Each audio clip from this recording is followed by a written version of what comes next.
Hi, my name's Phil. I like talking about politics, and in this video I'd like to discuss the latest on the Partygate inquiry into Boris Johnson's potential to have repeatedly lied to MPs in the House of Commons, as it's been suggested that the Blonde One's supporters may actually be making this potential pitfall more dangerous with their rabble-rousing.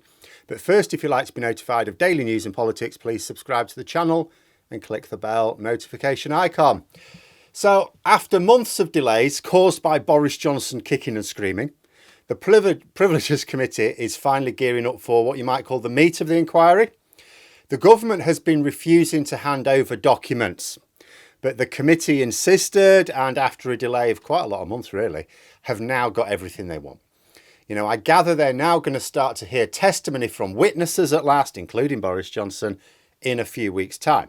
They've already been considering the documentary evidence, which took so long to get from Downing Street, and there was plenty of that. Just to remind people that what they are looking for is whether or not Boris Johnson deliberately misled MPs in the House regarding 4 separate statements about parties in Downing Street. There's absolutely no debate about whether what he said was untrue. It's now proven beyond doubt that what he said was untrue. Even Boris Johnson has long since given up trying to deny that. The question is, did he ever utter those untruths knowingly?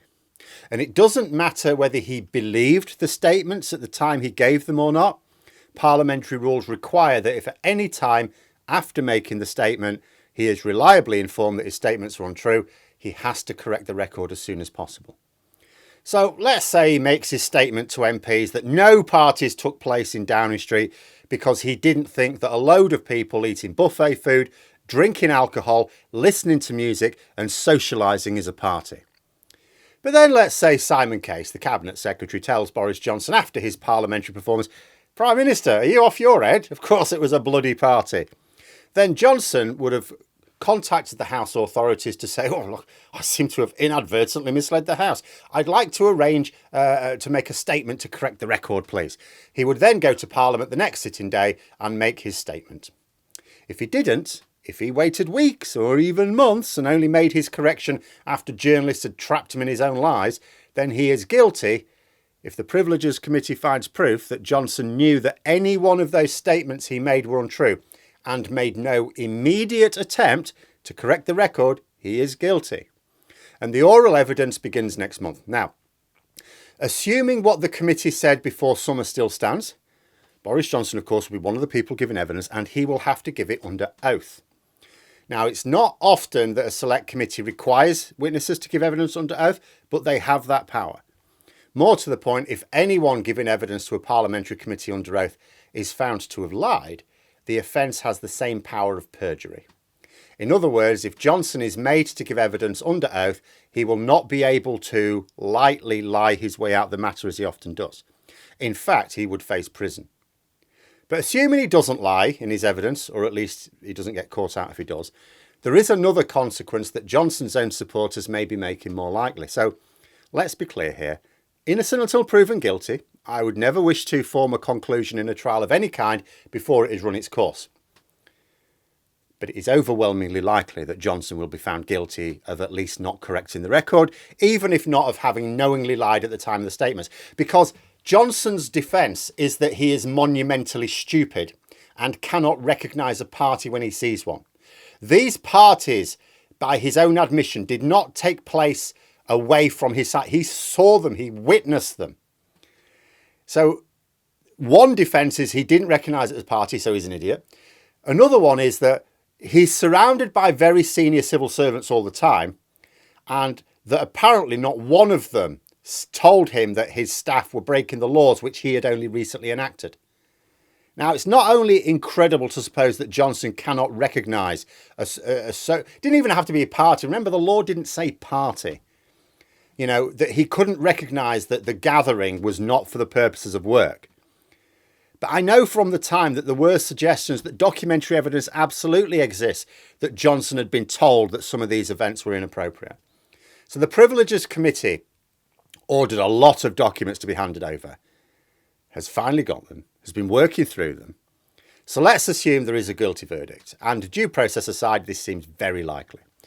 That means there will need to be a punishment recommended. Now, if that punishment is a suspension of at least 10 days, he can face a recall petition, which will absolutely succeed, and then he's no longer an MP. Now, there'll be a by-election. He is allowed to stand in that by-election, but he will lose. His veneer of election-winning magic is stripped away because he won't have even been able to win his own seat, much less an election for everyone else as well. It will then be pointless Johnson's supporters agitating for Sunak's removal because their man will not credibly be able to replace him as an ordinary citizen. And therein lies the problem for Boris Johnson. His posse has been hard at work trying to undermine Sunak. I don't think it's a stretch to suggest that they are working towards a major showdown after the local elections in May. Despite the delays, this inquiry should still be done and dusted before then. Consider that most Tory MPs back Sunak as at least their best chance of limiting the damage at the next election. There is a minority who want Johnson back. It's a large minority, but it is still a minority. Not enough of them to force Sunak to step down, of course, but there are enough to fatally weaken his position.